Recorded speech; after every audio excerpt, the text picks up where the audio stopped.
அனைவருக்கும் இனிய காலை வணக்கம்.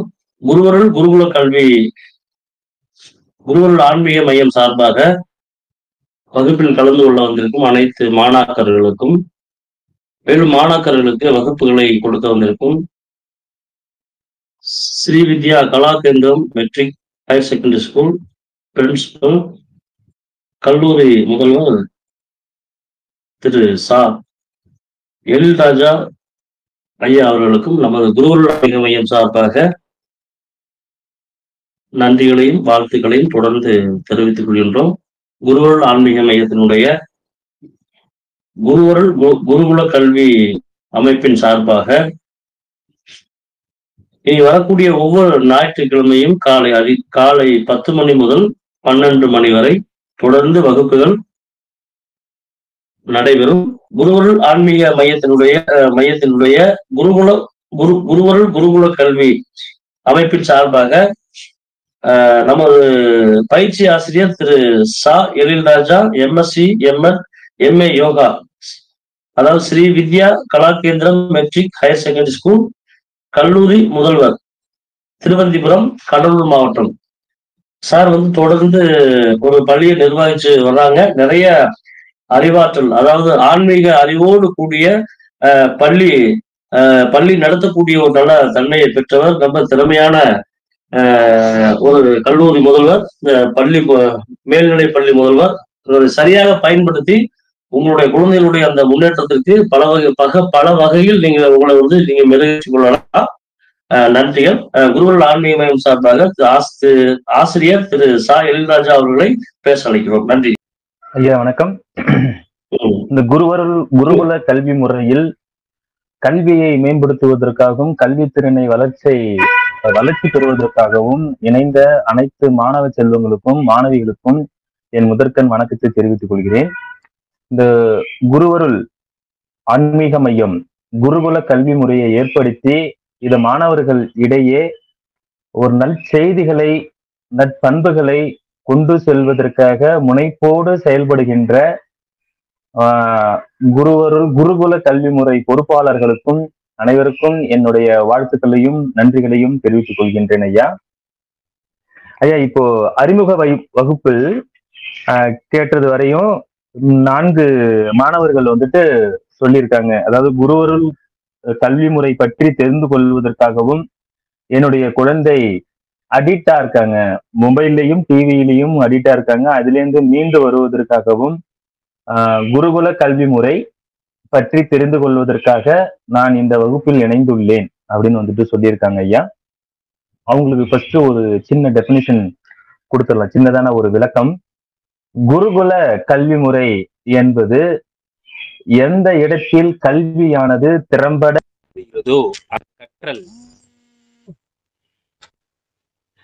கற்றல் எந்த இடத்தில் திறம்பட நடைபெறுகிறதோ அந்த இடமே குருகுல கல்வி முறை. கற்றல் என்றால் ஆசிரியர்கள் கற்றுக் கொடுப்பது, மாணவர்கள் கற்றுக்கொள்வது. எந்த இடத்தில் திறம்பட நடைபெறுகிறதோ அந்த இடமே குருகுல கல்வி முறை, கல்வி இடம் என்று முதனாக கேட்ட மகேஷா அம்மாவுக்கும், அடுத்து ஹரிஸ்டா, மேகஸ்டி, அடுத்து இன்னும் இணைந்துள்ள மாணவர்களுக்கும் இதனை பதிவு செய்து கொள்கிறேன். இந்த நம்ம குருகுல கல்வி முறை என்பது கல்வியில் ஏற்படும் சந்தேகங்கள், கல்வியினை நாம் எப்படி பயில வேண்டும், கல்வியினால் நமக்கு ஏற்படும் நன்மைகள், இந்த கல்வியின் நோக்கங்கள் பற்றி இந்த முதல் வகுப்பில் நாம் தெரிந்து கொள்வோம். மாணவர்களே, முதலில் கல்வி என்றால் என்ன? கல்வியை நாம் ஏன் கற்க வேண்டும்? கல்வி கற்றோர்கள் பயன்கள் என்னென்ன? கல்வி கற்றோர்கள் இன்றைய நிலை எப்படி உள்ளார்கள் என்பதை பற்றி நாம் அறிந்து கொள்வோம். கல்வி என்றால், கல்வி என்ற சொல்லுக்கு முதலில் நாம் பொருள் அறிந்து கொள்வோம். வளர்த்தல், வெளிக்கொணர்தல், முன்னேற்றிவிடல், உயர்த்திவிடல், இவை அனைத்துமே கல்விக்கான பொருளாகும். வளர்த்தல் என்பது நம்மை நாமே வளர்த்து கொள்வது. நாம் வளர வேண்டும் என்றால் கல்வியை கற்க வேண்டும். ஏன் நாம் வளர வேண்டும்? இந்த உலகில் பிறந்த ஜீவராசிகள் அனைத்திற்குமே வந்துட்டு ஏதோ ஒரு நோக்கத்தோடு படைக்கப்பட்டிருக்கும். அந்த நோக்கத்தை சென்று அடைய சிறப்பான வழிமுறைகளை தேர்ந்தெடுக்க இந்த கல்வி ஒரு வழித்தடமாக அமையும். ஆகையால் நம்மை நாமே வளர்த்து கொள்ள வேண்டும். வெளிக்கொணர்தல், இந்த கல்வியை அறிந்து கொண்டு தெரிந்து கொண்டு நாம் சிந்தித்து நம்மளுடைய சிந்தனைகளை, நம்மளுடைய செயல்பாட்டுகளை நாம் எப்படி செயல்பட வேண்டும் என்ற நோக்கத்தை வெளிக்கொணர்தல், தன்னுடைய ஆற்றலை வெளிப்படுத்துதல், தன்னுடைய சிந்தனைகளை வெளிப்படுத்துதல், தன்னுடைய சுயத்தை வெளிப்படுத்துதல், இது போன்ற ஆற்றலையும் சுயத்தையும் வெளிக்கொணர்வதற்கு யார் உதவியாக இருப்பார்கள் என்றால் நாம் கற்ற கல்வியே தான் உதவியாக இருக்கும். முன்னேற்றிவிடல், நம்மை நாமே முன்னேற வேண்டும், நம்மை சுற்றியுள்ளவர்களும் முன்னேற்றிவிட வேண்டும். இதற்கு யார் பயனுள்ளவராக இருக்கார் என்றால் கல்வி. உயர்த்திவிடல், முன்னேற்றிவிடல், உயர்த்திவிடல் இரண்டுமே ஒரே பொருள்தான். உயர்த்திவிடல், உயர்ந்த நிலைக்கு செல்லுதல். கல்வி கற்றவர்களால் மட்டுமே உயர்ந்த நிலைக்கு செல்ல முடியும். நாம் பின்னாடி வரக்கூடிய உதாரணங்களும் நம் முன்னோர்கள் கல்வியாளர்கள், கல்வி தத்துவியாளர்கள் சொன்னது போன்று சில கருத்துக்களை கூற உள்ளேன். அதை நாம் பார்க்கும் பொழுது இதற்கான விளக்கங்கள் முழுமையாக உங்களை அடையும். அதாவது கல்வி என்ற சொல்லுக்கு பொருள் என்னென்னவென்றால் வளர்த்தல், வெளிக்கொணர்தல், முன்னேற்றிவிடல், உயர்த்துவிடல், இவை அனைத்துமே கல்விக்கான பொருள். சரி, ஏன் சார் நாம கல்வி கற்கலைன்னா நம்ம வளர முடியாதா, வெளிக்கொணர முடியாதா, ஆற்றலை வெளிப்படுத்த முடியாதா, நம்மளுக்கு நாமே முன்னேற்ற முடியாதா, நாமளே உயர்ந்துக்க முடியாதா? நிச்சயமாக முடியாது. அப்படி ஒரு வளர்த்தல், வெளிக்கொணர்தல், முன்னேற்றிவிடல், உயர்த்திவிடல் இருக்குமேயானால் ஒண்ணு பாதியிலேயே நின்றுவிடும். அப்படி இல்லை என்றால் முழுமையாக அடைய முடியாது, முழுமையாக தன்னுடைய வழிபாதையில் செல்ல முடியாது. தடைகள் ஏற்படும், தடங்குகள் ஏற்படும். இவை அனைத்தையும் தடை செய்வதற்காக இந்த கல்வியை நாம் திறம்பட கற்றேனாமானால் நாம் செல்லக்கூடிய இடத்தை, சென்று அடையக்கூடிய இடத்தை சிறப்பாக சென்று அடையலாம். மாணவர்களே, மாணவ செல்வங்களே, நான் என்னுடைய வார்த்தைகள் ரொம்ப கடினமாக இருக்குமேயானால் நீங்கள் உங்களுக்கான வாய்ப்பு அளிக்கிறேன், அதில் நீங்கள் கூறிவிடுவீர்கள். நான் என்னை திருத்திக் கொள்கிறேன். புரியவில்லை என்றாலும் திரும்ப திரும்ப திரும்ப எத்தனை முறை கேட்டாலும் உங்களுக்கு விளக்கங்கள் கூறுவதற்கு தயாராக உள்ளேன். கல்வி என்ற சொல்லுக்கு நாம் இப்போது பொருள் பார்த்து வளர்த்தல், வெளிக்கொணர்தல், தன்னை தானே வளர்த்து கொண்டு தன்னை வெளிக்கொண்டு வந்து தன்னை முன்னேற்றி கொண்டு தன்னை உயர்த்தி கொண்டு இவையெல்லாம் சிறப்பாக நடைபெறுகிறது என்றால் அங்கு கல்வி திறம்பட நடந்திருக்கிறது என்று அர்த்தம். நம் முன்னோர்கள் கூறியுள்ளார்கள், கற்கை நன்றே, கற்கை நன்றே, பிச்சை புகினும் கற்கை நன்றே என்ற முதுமொழிக்கு ஏற்ப கற்பது மிகவும் முக்கியமான ஒன்றாக கருதப்பட்டிருக்கிறார்கள். கற்றுக்கொள், அந்த கல்வியை கற்றுக்கொள், பிச்சை எடுத்தாவது அந்த கல்வியை கற்றுக்கொள். ஏனென்றால் உன் வாழ்வு திறம்படும், உன் வாழ்வு சிறப்படையும், உன்னுடைய வாழ்வு நலம் பெறும். உன் வாழ்வு நலம் பெறுவதற்காகவும் சிறப்படைவதற்காகவும் நீ நல்வழியில் செல்வதற்காகவும் கல்வியை திறம்பட கற்றுக்கொண்டேன். ஆனால் நீ சிறப்பாக வாழ்வை சென்று அடையலாம் என்று கற்கை நன்றே, கற்கை நன்றே, பிச்சை புகனும் கற்கை நன்றே என்று கூறியுள்ளார்கள். பிச்சை எடுத்தாவது கல்வியை கத்துக்கிட்டீங்க அப்படின்னாக்க பின் ஒரு காலத்தில் நீ நன்றாக வாழலாம் என்று நம் முன்னோர்கள் கூறியிருக்கிறாங்க. நம்ம திருவள்ளுவர் ஏன் இந்த மாதிரி ஒரு உதாரணங்களை எடுத்து சொல்லுகிறேனால் நம்மளுடைய மனநிலை, மனபாவங்கள் ஏற்றுக்கொள்ளாது. நீ ஸ்ரீவித்யா கலாகேந்திர முதல்வராக இருக்கலாம், ஆசிரியராக இருக்கலாம், கல்வியை பற்றி பேசுவதற்கு உங்களுக்கு என்ன தகுதி என்று மாணவர்கள் ஏற்றுக்கொள்ள மாட்டார்கள். அதனால் இதற்கு நம் முன்னோர்கள் ஆண்டு அனுபவித்து தன்னுடைய அனுபவம் மூலமாக சொன்ன வார்த்தைகளை வைத்து முதல் வகுப்பை உங்களுக்கு தொடங்குகிறேன். கற்க கசடர கற்பவை கற்ற பின் நிற்க அதற்கு தக. கற்க வேண்டியவற்றை செம்மையாக பயின்று பின் கற்றதற்கு ஏற்றவாறு ஏற்ற வழிமுறையில் நீ நிற்க வேண்டும். இதுவே கல்வி கற்றதற்கான ஒரு முழு பலனை நீ அடைய முடியும். கற்க கசடர, கல்வி கற்க நீ கசடு தவறின்றி நன்க முறையில் கல்வியை கற்றுக்கொள். பின்பு அதன் வழியில் நின்று உன்னுடைய செயல்பாடுகளை நடத்தி கொள் என்று திருவள்ளுவர் ரொம்ப அழகாக கூறியிருக்கிறார். கற்க கசடர கற்பவை கற்ற பின் நிற்க அதற்கு தக.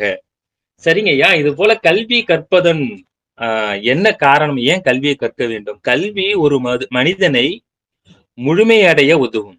முழுமையடைய உதவும் அப்படி என்றால் மனிதனை, மனித குலத்தை, மனித குணத்தை நாம் தெரிந்து கொண்டு அந்த கல்வியை நாம் அறிந்து கொள்வதனால், தெரிந்து கொள்வதனால் மனிதன் யார் என்று நமக்கு தெரியும். அப்படிப்பட்ட கல்வி நம் ஆன்றோர்கள், சான்றோர்கள், ஞானிகள் வடிவமைத்திருக்கிறார்கள். இந்த கல்வியை மாணவர்களுக்கு எப்படி சொல்ல வேண்டும், எதை சொல்லித்தர வேண்டும், இந்த கல்வி கற்பதனால் அவர்கள் பயனென்க, இவங்க வாழ்நாள் எப்படி மாற்றி அமைக்கப்படும் என்று நம் ஆன்றோர்கள், முன்னோர்கள், சான்றோர்கள், இதுக்கு முன்னாடி சான்றாக இருப்பவர்கள், ஞானிகள், சுய சிந்தனையாளர்கள், சுய மதிப்புடையவர்கள், தன்னை யார் என்று உலகுக்கு அறிமுகம் செய்தவர்கள் வடிவமைத்திருக்கிறார்கள். படிப்பதன் மூலம் நாம் கற்றுக்கொள்ளும் மிகவும் முக்கியமான வழிகள் என்னவென்றால், கல்வியை செம்மையாக பயின்று பிறகு அந்த கல்வியை திறம்பட செயல்பட நடத்தி கொள்வதற்கு இந்த கல்வி ஏதுவாக இருக்கும். அதாங்க ஐயா, மாணவர்களே, மாணவ செல்வங்களே, நம் முன்னோர்கள் கூறுவது போன்று, நம் சான்றோர்கள் கூறுவது போன்று இந்த கல்வியை திறம்பட நீ கற்றுக்கொள். உன்னுடைய வாழ்வு சிறப்படையும்.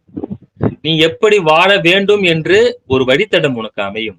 உன்னுடைய இலக்கை எளிதாக சென்றடைவாய். முன்னோர்கள் கூறியது. அடுத்ததாக சில சிந்தனையாளர்கள் சில கருத்துக்களை வந்துட்டு கூறியிருக்கிறார்கள். அதை பார்ப்போம். படிக்காமல் இருப்பதை விட பிறக்காமல் இருப்பதே மேல் என்றார் பிளேட்டோ. படிக்காமல் இருப்பதை விட, நீ படிக்காம ஒண்ணுமே செய்யாம நீ சும்மா இருந்தன்னு வச்சுக்கோங்களேன், உன்னுடைய வாழ்நாள் நரகமாக மாறும். கல்வி கற்கவில்லை என்றால் எப்படி வாழ வேண்டும், எப்படி வந்துட்டு நம் நடைமுறையில் செயல்படுத்த வேண்டும் என்று முடியாது, நம்மளால் தெரிந்து கொள்ள முடியாது. ஆகையால் படிக்காமல் இருப்பதை விட பிறக்காமல் இருப்பதே மேல். பிறந்திடாமல் இருந்ததே நன்றாக இருந்திருக்கும் அப்படின்னு கொண்டார். அப்போ கல்வியை கற்றுக்கொள், உன்னுடைய அறிவை பெருக்கிக்கொள், உன்னுடைய சுய சிந்தனைகளை வெளிக்கொணர். இதற்கு எல்லாம் கல்வி பயனாக இருக்கும். இளமையில் கல் என்று ஆத்திச்சூடி கூறுகிறது.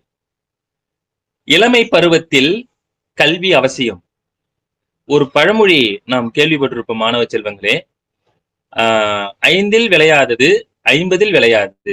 சிறு வயதில் நீ கல்வி கற்கவில்லை என்றால் உன்னுடைய முதுமை காலம் மிகவும் கடுமையாக இருக்கும். முதுமை வயதில் நீ சரிவர கல்வி கற்க முடியாது. இப்ப நான் படிக்கல அப்படின்னாக்கா பின்னாடி படிச்சுக்கலாம் அப்படின்னு நினைச்சீங்கன்னாக்கா சத்தியமா முடியாது. இந்த சிறு வயதில் நாம் அமர்ந்து உட்கார்ந்து இளமையிலேயே படிக்க வேண்டியவற்றை சிறப்பாக படித்தேமையானால் முதுமை காலத்தில் இல்லைன்னா உன்னுடைய வாழ்நாளில் நீ சிறப்பாக உன்னை வாழ்வை அமைத்துக் கொள்ளலாம். இந்த ஆத்திச்சூடி கூறியிருக்கிறது. கல்வி கரையில் கற்பவர்கள் நாள் சில என்கிறார் ஔவையார். அதாவது கல்வி கரையில், அந்த கல்வி என்ற கூடத்தில், அந்த கல்வி கற்கும் இடத்தில், அந்த கல்வி கரை என்று சொல்றாங்க, அந்த கரையில வந்துட்டு கற்பவர்களுடைய நாட்கள் சில நாட்கள் தான், குறைந்த நாட்கள் மட்டுமே அங்க இருப்பாங்க. ஆனா அதை வைத்துக்கொண்டு பல நாட்கள் வந்துட்டு நீ சிறப்பாக அமைத்துக் கொள்ளலாம். அப்ப அந்த கல்வி எவ்வளவு ஒரு முக்கியத்துவம், எவ்வளவு சிறப்புமிக்க வாய்ந்ததாக உன்னுடைய வாழ்வில் அமைந்திருக்கிறது ஔவையார் கூறியது. மன்னரானானும் மாசற கற்றேனும் சீர்தூக்கின் மன்னரின் கற்றோர் சிறப்புடையார். அதாவது மன்னராக இருந்தாலும் மாசற கற்றோரே சிறந்தவர். இது இந்த பொருள் என்ன கூறுதுன்னா, மன்னரா இருந்தாலும் மாசற கற்றோர், தவறு இன்றி கற்றவர்களே சிறந்தவர்கள். மன்னனுக்கு தன் தேசம் மட்டுமே சிறந்த தேசம். தன் நாட்டு மக்களை பார்க்க போகும்பொழுது, தன் நாட்டினுடைய இடத்திற்கு செல்ல பொழுது அங்கு அவருக்கு பெருமையாக இருக்கும், அங்கு மரியாதை செலுத்தப்படும், அங்கு அனைவராலும் உபசரிக்கப்படுவார் அந்த மன்னர். அந்த நாட்டு மக்களை கேட்டு அனுசரித்து என்ன வேண்டும் இல்லை என்று கூறுவார். ஆனால் கற்றோன் எந்த இடத்திற்கு சென்றாலும் அவனுக்கு சிறப்பு. கல்வி கற்றவர்கள் சென்ற இடமெல்லாம் சிறப்பு என்று கூறுகிறார்கள். சிறு வயதிலே நமக்கு கிடைக்கக்கூடிய வாய்ப்பை பயன்படுத்தி படிக்கவில்லை என்றால் மாடாய் உடைத்து ஓடாய் தேய்ந்து போய்வதை விட வேறு வழி இல்லை. மாணவ செல்வங்களே, இதற்கு உங்களுக்கு அர்த்தம் புரியுதான்னு பாருங்க. சிறு வயதில் நமக்கு கிடைக்கக்கூடிய வாய்ப்பை, நமக்கு அப்பா அம்மா தன்னுடைய தாய் தந்தையர் பள்ளிக்கு செல்லுங்கள் என்று கூறும் பொழுது நம்முடைய சிந்தனைகள், நம்முடைய நாட்டங்கள் எல்லாம் எங்கே செல்லும் என்றால் விளையாட்டிலும், சிறு விளையாட்டிலும். சிறுமைத்தனமான புத்தியை கொண்ட படைத்த மாணவர்கள் இன்னைக்கு போகாம மறுநாள் போய்க்கலாம், நாளைக்கு போய்க்கலாம், இன்னைக்கு ஏன் போய்கிட்டு ஸ்கூலுக்கு போவேனா அப்படின்னு நினைச்சிட்டு நீங்க வீட்டிலே இருந்தீங்க, விளையாண்டீங்க அப்படின்னாக்க நீங்க உங்களுடைய வாய்ப்பை நழுவ விடுகிறீர்கள். நழுவ விடுறீங்க. உங்க வாய்ப்பை வந்துட்டு நீங்க நழுவுறீங்க, வேண்டாம் அப்படின்னு தள்ளி வைக்கிறீங்க. பின்னாடி காலத்தில் மாடாய் உடைத்து ஓடாய் தேய்ந்து போக வேண்டும். மாடா உடைச்சு ஓடா தேய்ந்து. கல்வி கற்றவர்கள் பெரிய பெரிய மாளிகைகளில், பெரிய பெரிய அடுக்கு கட்டடங்களிலும் உட்கார்ந்து வேலை பார்த்து கொண்டு ஏகுவாக பணம் சம்பாதித்து வருவார்கள். கற்ற கல்வி அங்கு பயன்படும். நாம் கல்வி கற்க வேண்டிய காலத்தில் விளையாட்டு கொண்டும் வேடிக்கை பார்த்து கொண்டும் இருந்தோமே ஆனால் வேலை பார்க்கும் பொழுது வேலை கிடைக்காமல் மாடாய் உடைக்க வேண்டும். அந்த மாடாய் உடைத்து உடைத்து ஓடாய் தேய்ந்து போய்வதை விட வேறு வழியில்லை. கல்வி கற்கவில்லை என்றால் நாம் கல்வி கல்வி கல்வி கல்வி என்ற அதை பற்றியே வந்துட்டு பேசிக் கொண்டு இருக்கிறோம். ஏனென்றால் இன்றைய தலைப்பு அதுவேதான். கல்வியினுடைய பொருள், கல்வியினுடைய நோக்கம், கல்வியினால் நமக்கு ஏற்படும் மாற்றங்கள், இதை பற்றி நாம் இப்ப குருகுல கல்வி முறையில் நாம் இப்போ விவாதித்துக் கொண்டிருக்கின்றோம், பேசிக் கொண்டிருக்கின்றோம். இதில் ஏதேனும் சிறு சந்தேகங்கள் ஏற்படின் குழந்தைகள் தங்கள் கையை உயர்த்தி நீங்கள் இடையில் உங்கள் கேள்விகளை கேட்கலாம். இல்லை ஐயா, புரியவில்லை என்றால் மீண்டும் சொல்றதுக்கு தயாராக உள்ளேன். சிறு வயதிலேயே நமக்கு கிடைக்கக்கூடிய வாய்ப்பை பயன்படுத்தி படிக்கவில்லை என்றால் மாடாய் உடைத்து ஓடாய் தேய்ந்து போகணும். அதற்கான அர்த்தங்கள் உங்களுக்கு புரிஞ்சிருக்கும்னு நினைக்கிறேன். இன்னொரு விஷயங்கள், நம் முன்னோர்கள் மேடை பேச்சிலே பேசிய ஒரு கருத்து, ஒன்றை தெரிந்து கொள்ளுங்கள். பணக்கார மாளிகைக்கு பிறக்கும் குழந்தைகள் கால்களை தாங்குவதற்கு 4 தோள்கள் காத்து கொண்டிருக்கும். ஆனால் ஏழைகளினுடைய குடிசையில் பிறக்கின்ற குழந்தைகளுக்கு சுமைகள் மட்டுமே காத்து கொண்டிருக்கும். இங்கு சுமைகள் என்று சொல்வது கஷ்டங்கள், பணக்கஷ்டம், மனக்கஷ்டம், அனைத்து கஷ்டங்களும் வந்து சேரும். பணக்கார மாளிகையில் பிறக்கக்கூடிய குழந்தைகளை அதாவது குழந்தைகளின் கால்களை தாங்குவதற்கு 4 தோள்கள் காத்து கொண்டிருக்கும். 4 அல்ல, பலாயிரம் தோள்கள் வந்துட்டு காத்துக்கிட்டு இருக்கும். அவர்களுக்கு பணிவிடை செய்தால் அவருக்கு கிடைக்க வேண்டிய தக்க சன்மானங்கள் கிடைக்கும். அதை வைத்து குடும்பத்தை ஓட்டலாம். அப்படி என்று அந்த குழந்தைகள் அப்படி பிறக்கிறார்கள். பிறக்கும் பொழுதே வந்து தாங்கக்கூடிய தோள்களை அமைத்து கொண்டு குழந்தைகள் பிறக்கிறார்கள். ஏழை மாணாக்கர்கள், நாமெல்லாம் ஏழைதான். ஏழை மாணாக்கர்கள் பிறக்கும் பொழுது சுமைகள் மட்டுமே காத்து கொண்டிருக்கிறது.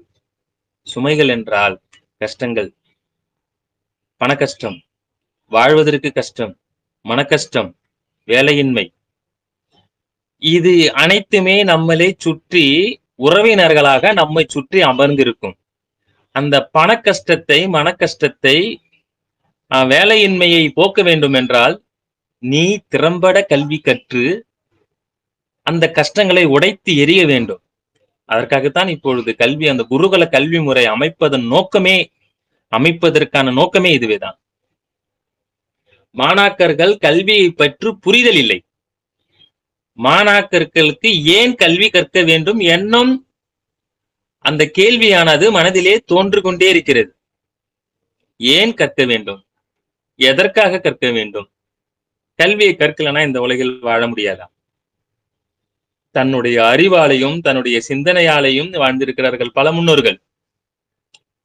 படிக்காத மாமேதை கர்ம வீரர் காமராஜர், அவர் கொண்டு வந்த நல் திட்டங்கள் அனைத்தையும் நாம் பின் சென்று பார்த்தேமேயானால் அது அறிவு திறம்பட அவருடைய அனுபவம் வாய்ந்த அறிவை வைத்துக் கொண்டு அவர் ஆட்சி செய்துள்ளார். அது ஒரு நாள் பின்னாடி பேசுவோம். இப்பொழுது இந்த டாபிக் உள்ள வந்துட்டு வருவோம். ஒரு சின்ன ஒரு எடுத்துக்காட்டு தான் சொன்னது. அதான் இதுல என்ன சொல்றாங்க அப்படின்னாக்க, பணக்கார வீட்டில் பிறக்கும் குழந்தைகளை நாம் பார்க்கும் பொழுது அவர்களுக்கு பணிவிடை செய்வதற்கு, அவர்களுக்கு நன்னடத்தை செய்வதற்கு தோள்களோ கைகளோ காத்து கொண்டிருக்கும். எந்த கஷ்டமும் இருக்காது. அந்த பசங்களை வந்துட்டு படிக்கணும்னு அவசியம் கிடையாது. பணம் போதுமான அளவுக்கு வீட்டிலேயே இருக்கும். செலவு செய்வதற்கு அனைத்து சகல வசதிகளும் வந்துட்டு அவங்களை வந்து சேரும். எந்த பிரச்சனையும் கிடையாது. ஆனா ஏழை குடும்பத்தின் குழந்தை நமக்கு அனைத்து கஷ்டங்களும் எதுவுமே இருக்காது. வீட்டுல சாப்பாடு கஷ்டம், பண கஷ்டம், வேலையின்மை, அப்பாவுக்கு வேலை இல்ல, அம்மாவால சமைக்க முடியல, சமைக்க போனாக்கா ஒரு பொருள் இல்ல. இதெல்லாம் என்ன காரணம்? சரிவர கல்வியானது அங்கு நடைபெறவில்லை. அப்ப கல்வியானது திறம்பட நடந்திருக்கு என்றால் அந்த இடத்துல இதெல்லாம் இருக்காதா சார்? கண்டிப்பா இருக்காது. நீ சிறு வயதிலேயே கற்க வேண்டிய விஷயத்தை அந்த கல்வி கூடத்திற்கு சென்று திறம்பட கற்றுக்கொண்டேயானால் உனக்கு அனைத்துமே வந்துட்டு சிறப்பாக அமையும். நீ சென்ற இடமெல்லாம் வெற்றியை வந்து உன்னை சேரும். மாணவர்களே, நான் சொல்வது புரிகிறதா? ஆகையால் இந்த கல்வியை நாம் திறம்பட கற்க வேண்டும், அதை செயல்முறைப்படுத்த வேண்டும். நம் வாழ்வில் ஏற்படக்கூடிய தடைகளை உடைத்தெறிவதற்கு இந்த கல்வி பயனுள்ளதாக அமையும். ஆகையால் சிறு வயதிலேயே நம் பள்ளிக்கூடத்திற்கு செல்லும் பொழுதும் இந்த கல்வியை கற்கும் பொழுதும் தெளிவாக கற்றுக்கொள்ள வேண்டும். அதற்கான பயிற்சி வகுப்புகள் பின்னே உங்களுக்கு வந்துட்டு இன்னும் அளிக்க உள்ளோம். நீங்க அதை ஃபாலோ பண்ணாவே போதும். நிறைய பேரண்ட்ஸுகளை வந்துட்டு யோசிக்கிறது என்ன அப்படின்னாக்கா, குருகுல கல்வி முறை, அதுக்கு நான் டெபினிஷன் ஆரம்பத்திலே கொடுத்துட்டேன். குருகுல கல்வி முறை பற்றி தெரிந்து கொள்வதற்காக மட்டுமே, மாணவர்களை உயர்த்துவதற்காகவும் அந்த கல்வியை பற்றி தெரிந்து கொள்வது, புரிந்து கொள்வது, அந்த டிவி பாக்குறாங்க, மொபைல் பாக்குறாங்க, மொபைல் அடிஷனா இருக்காங்க, அதுல இருந்து வெளிக்கொண்டு வருவதற்காக தான் இதில் நான் இணைத்துள்ளேன். கண்டிப்பாக அது எல்லாமே நடைபெறும். நம்மளுடைய வாழ்நாளில் தடைகளாக இருக்கக்கூடிய, அதாவது இந்த கல்வி கற்பதற்கு தடைகளாக இருக்கக்கூடிய அனைத்து தடைகளையும் உடைத்து எறிவோம். உடைத்து எரிந்து விட்டால் நாம் ஏதுவாக ஈஸியாக இந்த கல்வியை நாம் கற்றுக்கொள்ளலாம். அடுத்தது நாம் இந்த கல்விக்கான பொருள் பார்த்தோம். ஏன் கல்வியை கற்க வேண்டும் என்று பார்த்தோம். அதாவது இன்னொரு எக்ஸாம்பிள் எடுத்துக்காட்டு சொல்கிறேன் மாணவ செல்லங்களே. விலங்குகள், மனிதர்கள். விலங்கு என்பது ஒரு உயிரினம், மனிதர்களும் ஒரு உயிரினம். விலங்குகளுக்கும் மனிதர்களுக்கும் உள்ள வித்தியாசம் ஏதாவது ஒன்று கூறுங்கள்.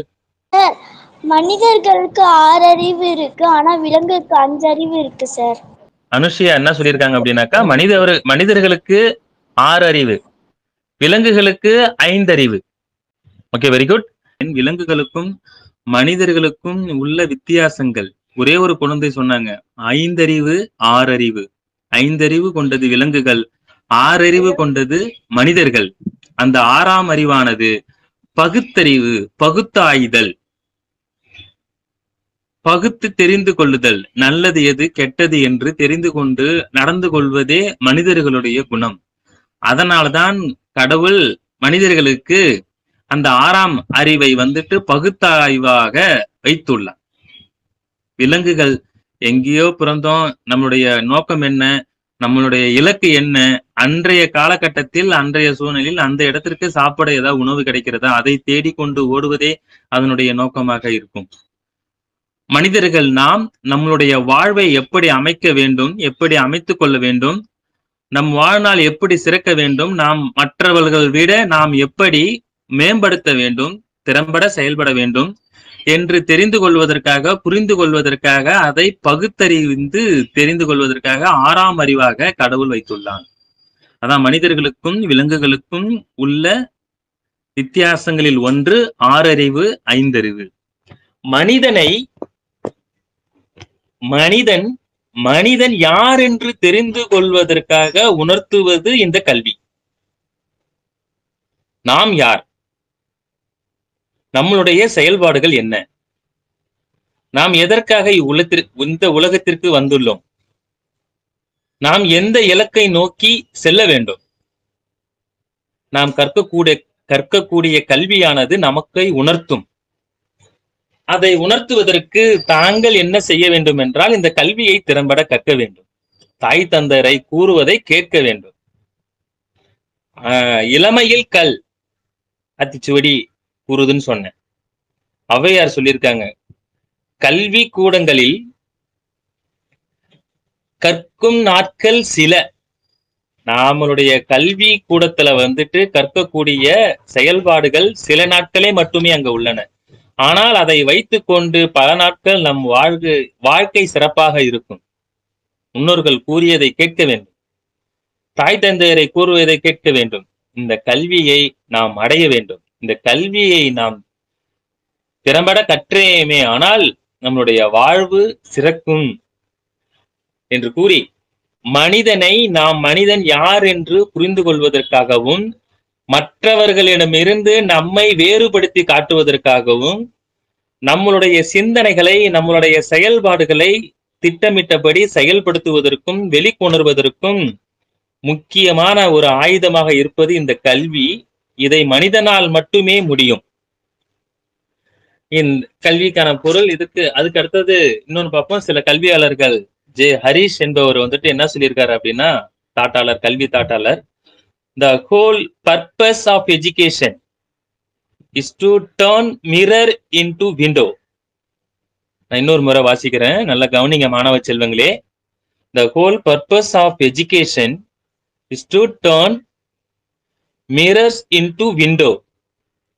ஹரிஸ் என்ன சொல்றாரு அப்படின்னாக்க, கண்ணாடிகளை கதவுகளாக மாற்றுவதே இந்த கல்வி. ஏன் சார் கண்ணாடியை கதவா மாற்றணும்? பொருள் கூறுறேன். இதுக்கு என்ன சொல்றாரு அப்படின்னாக்க, கண்ணாடிகளை கதவுகளாக மாற்றுவதற்கு உதவுவது இந்த கல்வி. ஏன் கண்ணாடியை கதவுகளா மாற்றணும்? கண்ணாடி முன் நின்றால், நம்ம போய் கண்ணாடி முன்னாடி நிக்கிறோம்னு வச்சுக்கோங்களேன், கண்ணாடியில யார் தெரிவாங்க? நாம மட்டுமே திரும்ப திரும்ப அதில் தெரிஞ்சுக்கிட்டு இருப்போம். நம்மளுடைய உருவம் மட்டுமே அதில் பொறிக்கப்பட்டிருக்கும். நாம் எந்த கோணத்தில் பார்க்கிறோமோ அதே கோணத்தில், அதற்கு ஆப்போசிட் கோணத்துல காட்டக்கூடிய ஒரு கெப்பாசிட்டி படைத்தது கண்ணாடி.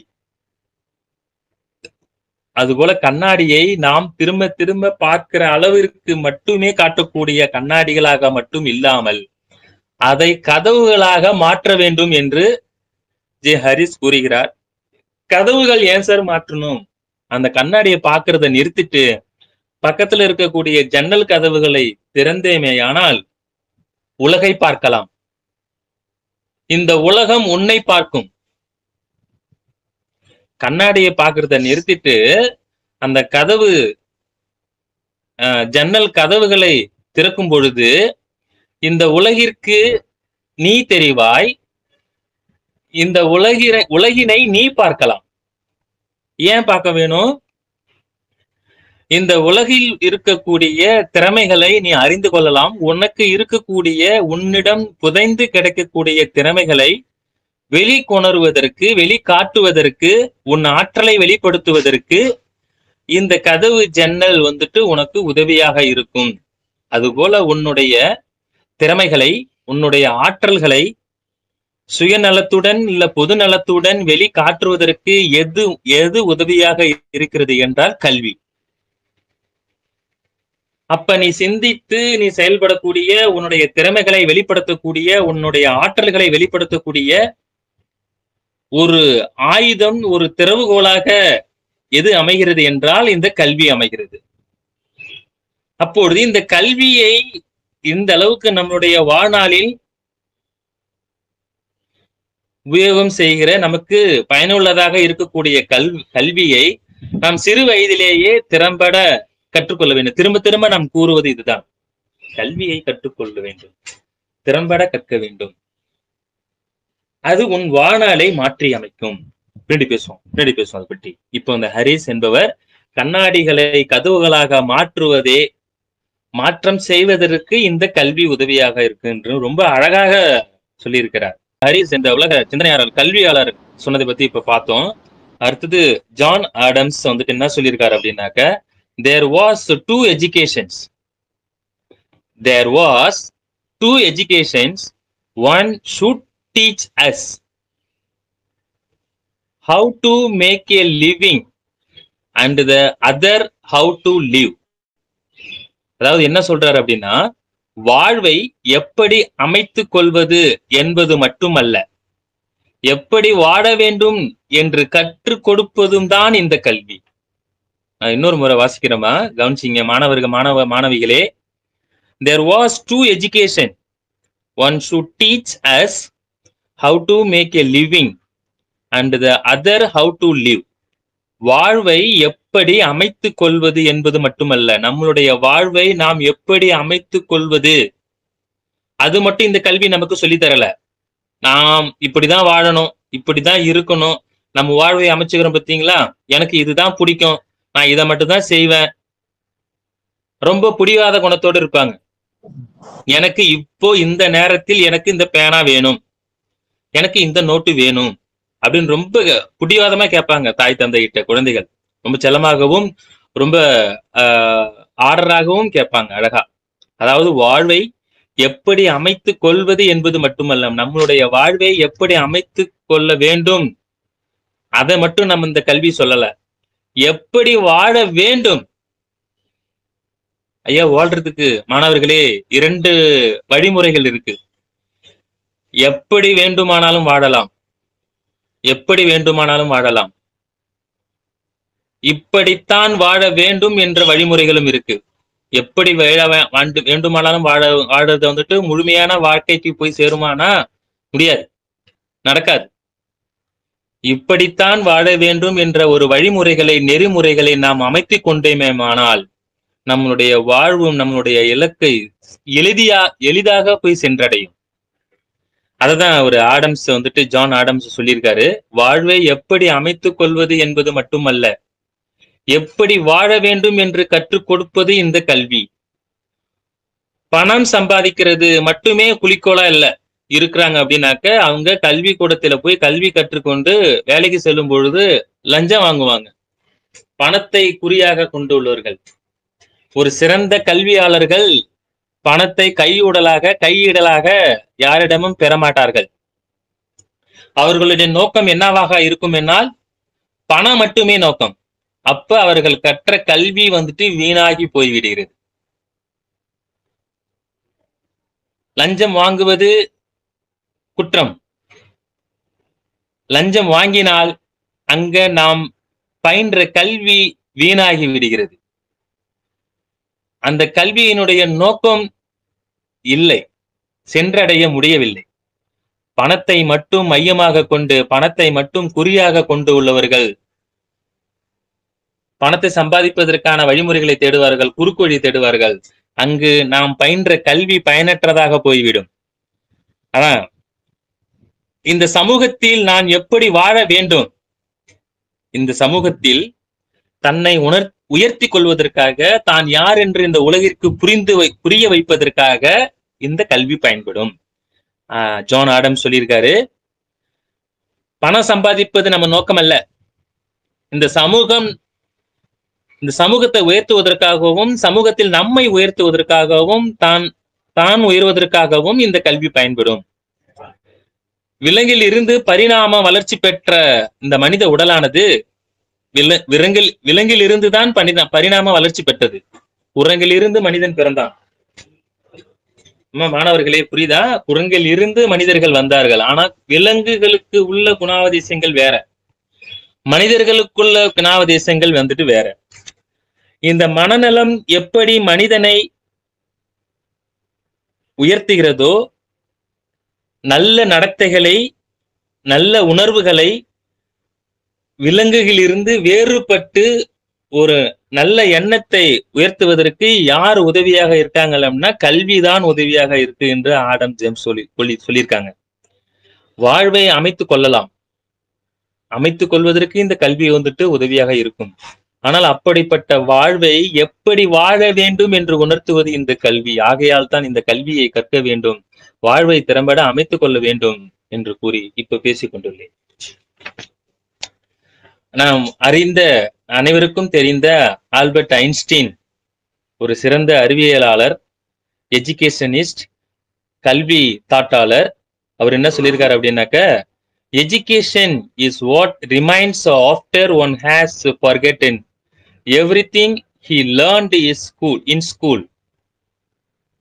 The education is what remains after one has forgotten everything he learned in school.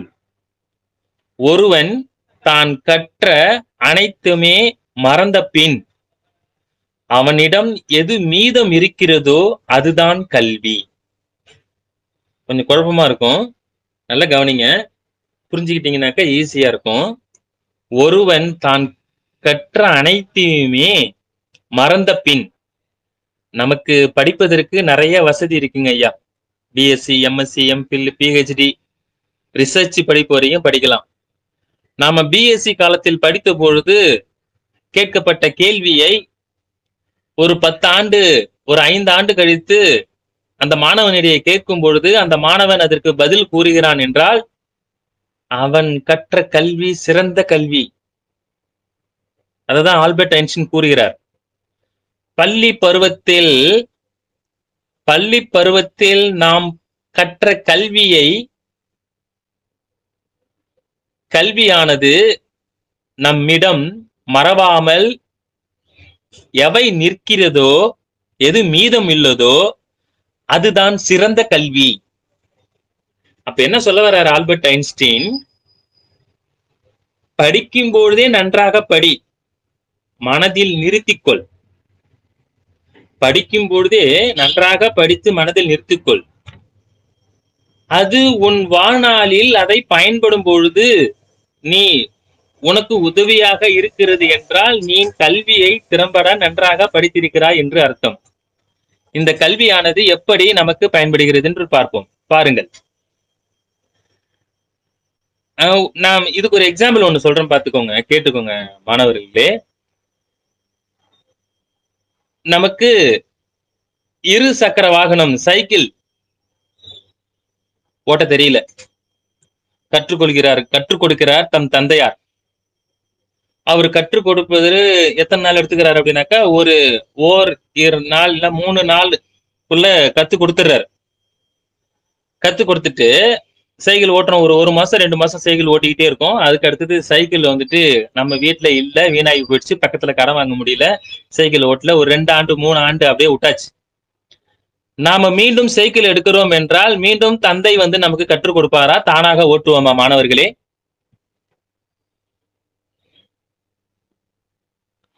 மாணவர்கள் இதற்கு பதில் கூறலாம்.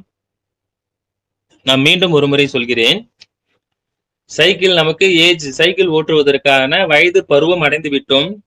அந்த சைக்கிளை கற்றுக் கொடுப்பதற்காக தன் தந்தை பிரகாசம் எடுத்து 3 நாட்கள் இல்லை 4 நாட்கள் எடுத்து தரவாக கற்றுக் கொடுத்தார்.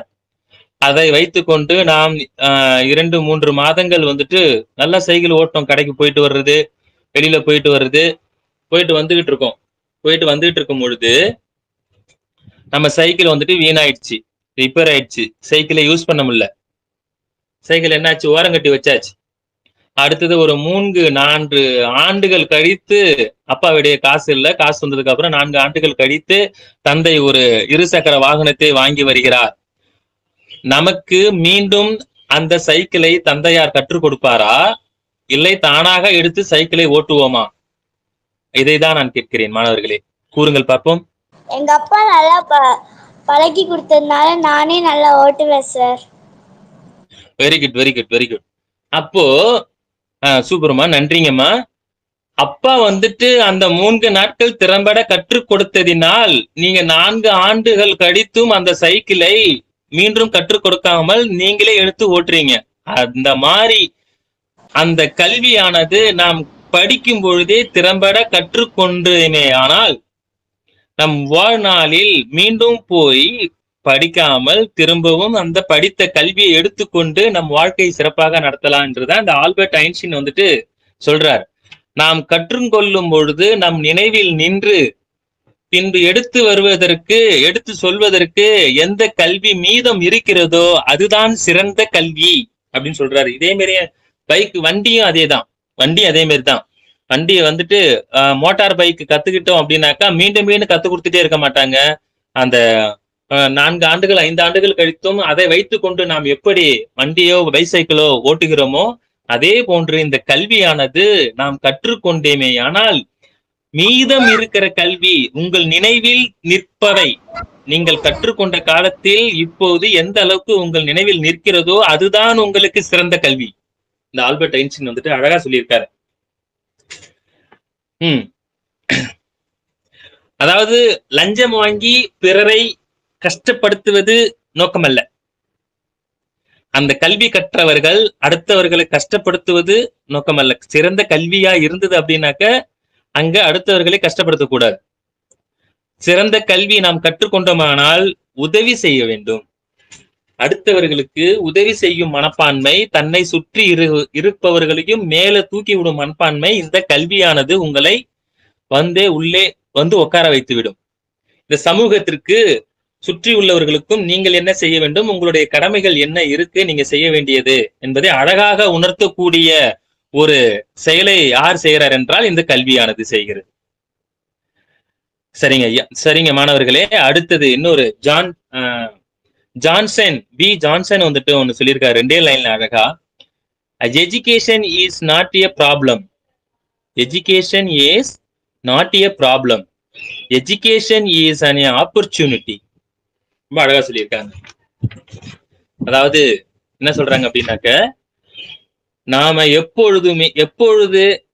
எப்பொழுதுமே கல்வியை ஒரு பிரச்சனையாகத்தான் பார்க்கிறோம். பிரச்சனைனா எப்படி? நான் படிக்க வைக்கிறதுக்கு வந்துட்டு காசு இல்ல, இவன் அப்படி பண்றான், அது இது செய்யறான். அப்பாவுடைய புலம்பல்கள் நிறைய கேட்டிருப்பீங்க. இவனை படிக்க வச்சா ஒழுங்கா படிப்பானா, படித்த முடித்த உடனே வேலைக்கு போவானா, இவ்வளவு காசு கட்டி படிக்க வைக்கிறேனே எனக்கு பின்னாடி உதவியாக இருக்குமா அப்படின்னு சொல்லிட்டு ஒரு பிரச்சனையாத்தான் வந்துட்டு நாம பாக்குறோமே தவிர, அந்த கல்வியானது நமக்கு வழங்கக்கூடிய இல்ல ஒரு ஆப்பர்ச்சுனிட்டி, ஒரு வாய்ப்பை அளிக்கிறது என்று நாம் பார்க்கல.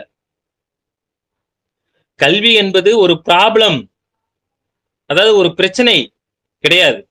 கல்வி என்பது ஒரு பிரச்சனை கிடையாது. இப்ப இருக்கிற குழந்தைகள் எல்லாமே கல்வியை ஒரு பிரச்சனையா தான் நினைக்கிறாங்க. சயின்ஸா, மேத்தமெட்டிக்ஸ் ப்ராப்ளம் ஒரே சம்ஸா இருக்குங்க சார், எங்களால பார்க்க முடியல, போட முடியல, ரொம்ப கஷ்டமா இருக்கு. ஆங்கில வார்த்தைகள் பேச முடியல, ஆங்கில வார்த்தைகள் கற்று வாய் வழியாக பேசுவதற்கு கடினமாக இருக்கிறது. தமிழ் வார்த்தைகள், அம்மா கூறும் வார்த்தைகள் தவிர ஆசிரியர் கூறும் வார்த்தைகள், தமிழம்மா உச்சரிக்கும் வார்த்தைகள் புரியல.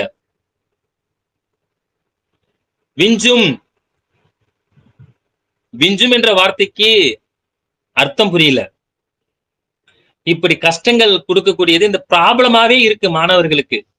கல்வி என்பது ஒரு ப்ராப்ளமா தான் எடுக்கிறாங்க. எந்த நேரம் பார்த்தாலும் படிங்கிறாங்க, ஹோம்ஒர்க் செய்யுங்கிறாங்க, எக்ஸாம் வைக்கிறாங்க, மார்க் என்னன்னு கேக்குறாங்க.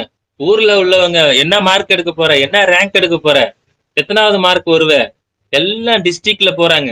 அதாவது நம்மளுடைய எஜுகேஷன் டாட்டாளர்கள், நம்மளுடைய எஜுகேஷன் கல்வியாளர்கள் நமக்கு அமைத்து கொடுத்திருக்கக்கூடிய கல்வியானது 5 புத்தகங்கள்: தமிழ், ஆங்கிலம், கணிதம், அறிவியல், சமூக அறிவியல்.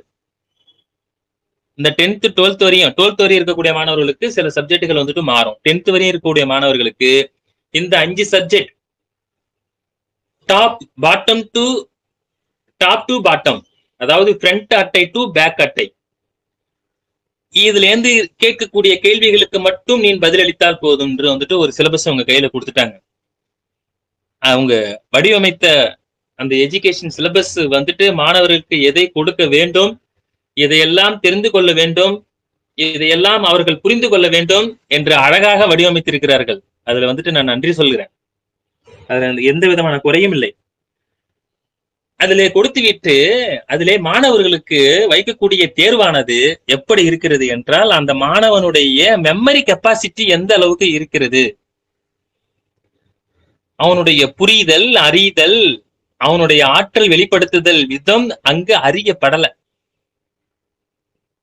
அவனுடைய மெமரி கெப்பாசிட்டி எந்த அளவுக்கு மனப்பாடம் செய்துள்ளான், அவன் எந்த அளவுக்கு எழுதுறான், அதற்கு தான் அங்கு மார்க்கு. இப்ப இருக்கக்கூடிய கல்வி கூடங்களில் நடைபெறக்கூடிய செயல்பாடுகளை பற்றி சொல்லி கொண்டிருக்கிறேன். மாணவர்களே, மாணவ மாணவிகளே, உங்களுக்கு இது தெரிஞ்சதுதான். தமிழமா வந்துட்டு தமிழ் அன்னை மொழியே பாடம் எடுக்கிறாங்க அப்படின்னாக்கா மறுநாள் வந்துட்டு 2 முறை எழுதிட்டு வாங்க, அதை மனப்பாடம் செஞ்சுட்டு வாங்க, நாளைக்கு வந்துட்டு ஒப்புச்சுன்னு எல்லாம் சொல்லி கொடுப்பாங்க. அதனுடைய விளக்கத்தை சொல்லி கொடுப்பாங்க, அதனுடைய பொருட்களை அனைத்தும் சொல்லி கொடுப்பாங்க. அந்த அன்னை மொழி, தாய்மொழியானது அன்னை மொழி, தமிழ் மொழி முதலிலே நாம் ஏன் வணங்க வேண்டும்? நம்மளுடைய எஜுகேஷனாளர்கள் அந்த முதல் பாடமாக வைத்திருப்பது, முதல் பாடமாக பாடத்திட்டத்தினுடைய ஃபர்ஸ்ட் பாடமாக வைத்திருப்பதற்கு என்ன நோக்கம் என்றால், இறைவனை வணங்கி கொண்டு செயலை தொடங்க வேண்டும் என்ற நோக்கத்திற்காகத்தான். இறைவனை, கடவுளை, நம்மளுடைய மொழி, தாய்மொழியான தமிழ் மொழியை வந்துட்டு வணங்கிட்டு நாம தொடங்குவோம். அதை உணர்த்தணும், அதை புரிஞ்சுக்கணும் இந்த மாணவர்கள். எந்த ஒரு செயலை தொடங்குவதற்கு முன்பும் நம்மளுடைய தொழுகையா இருந்தாலும், வணங்குதலாக இருந்தாலும், மரியாதைப்படுத்துதல் இருந்தாலும், அந்த செயலானது சிறப்பாக நடைபெறுவதற்கு ஏதுவாக இருக்கும். முன்னோர்கள் சொல்லியிருக்காங்க, நான் சினிமாவில தான் பார்த்திருக்கேன், நானும் அதை பண்ணதில்லை. எந்த குழந்தை, இப்ப இருக்கக்கூடிய மாணவ மாணவிகள் பள்ளிக்கு செல்லும் முன் சில பேர் செய்வாங்க, நான் இல்லைன்னு சொல்லல, கடவுளை தொழுது விட்டு யார் செல்கிறார்கள்? கடவுளாக நாம் பார்க்கக்கூடிய தாய் தந்தையரை வணங்குதல் கிடையாது, ஒரு மரியாதை கொடுப்பது கிடையாது. எங்க தாத்தா காலத்துல எங்க அப்பா அண்ணாமலை யூனிவர்சிட்டி எம்ஏ தமிழ் பண்டிட் அது படிக்க செல்லும் பொழுது அவங்களுடைய அப்பா அம்மா, எங்க தாத்தா பாட்டிய வந்துட்டு நமஸ்காரம் பண்ணிட்டு கிளம்புவாங்க. இது எதுக்காக சொல்ல வரேன் அப்படின்னாக்க, நாம் இந்த உலகில் நன்றாக இருக்க வேண்டும், நம் பிள்ளை முன்னேற வேண்டும் என்ற இந்த உலகிற்கு நம்மளை அறிமுகம் செய்த 2 நபர்கள் மட்டும்தான் நினைப்பார்கள், வேற யாரும் நினைக்க மாட்டாங்க. தாய் தந்தையர் மட்டும்தான். அவர்களுக்கு அந்த மரியாதைப்படுத்த வேண்டும். இந்த கல்வி நமக்கு சொல்லிக் கொடுக்கிறது. தமிழ் மொழி, அன்னை மொழி.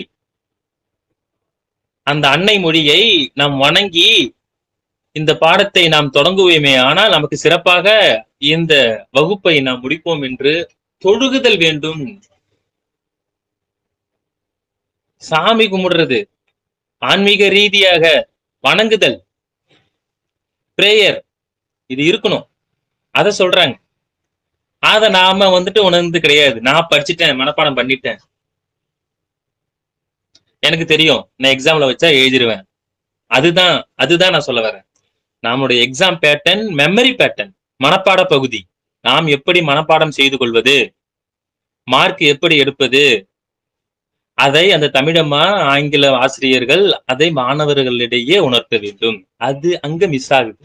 அதை இங்கு நாங்கள் உங்களுக்கு அளிக்கிறோம், கவலை வேண்டாம். அததான் சொல்ல வரேன். இந்த கல்வியானது நமக்கு எப்படி நம் வாழ்வை திறம்பட அமைப்பதற்கு, செயல்படுத்துவதற்கு ஒரு வழிவகையாக இருக்குது. அந்த கல்வியை கற்கும் காலத்தில் நாம் எப்படி கற்க வேண்டும், அந்த கல்வியானது அந்த கல்வியை கற்க தடையாக இருக்கக்கூடிய தடைகளை உடைத்தெறிய வேண்டும். இப்ப கஷ்டமா தான் இருக்கும். அப்பா அம்மா சொல்லும் போது கஷ்டமா இருக்கும். டிவி பார்க்காத, மொபைல் பார்க்காத, மொபைல் பார்த்து பார்த்து லட்சக்கணக்கான ரேஸ் இந்த மொபைல் மூலியமாக நம்மள வந்துட்டு கண்ணுல வந்துட்டு தாக்கும். ரேஸ், ஆல்பா பீட்டா காமா ரேஸை விட ரொம்ப கொடூரமான ரேஸ் வந்துட்டு டிவியில இருந்து வரக்கூடிய ரேஸ், மொபைல்ல இருந்து வரக்கூடிய ரேஸ். அது இப்ப தெரியாது. பின்னாடி காலத்துல வந்துட்டு கண்ணாடி போடும் பொழுதும் தூரப்பார்வை, மயோப்பியா, ஹைப்பர் மெட்ரோபியா பிராபலத்தால நாம கிட்ட இருக்கிறவங்க தெரியல, எட்ட இருக்கிறவங்களுக்கு புரிய தெரியல, என்ன பஸ் வருதுன்னு தெரியல கிடக்கு சொல்லும் பொழுது எங்க அம்மா சொன்னாங்க, எங்க அப்பா சொன்னாங்க செல்லு பார்க்காதன்னு, நான் கேட்கவே இல்லை. ஹைப்பர் மெட்ரோபியா, தூரப்பார்வை குறைபாடு, தூரத்திலிருந்து வரக்கூடிய பொருட்கள், தூரத்திலிருந்து வரக்கூடிய பஸ்ஸுகளுடைய பெயர்களை படிக்க இயல முடியாது. ஏதுவாக உங்களை ஏமாற்றி விடுவார்கள்.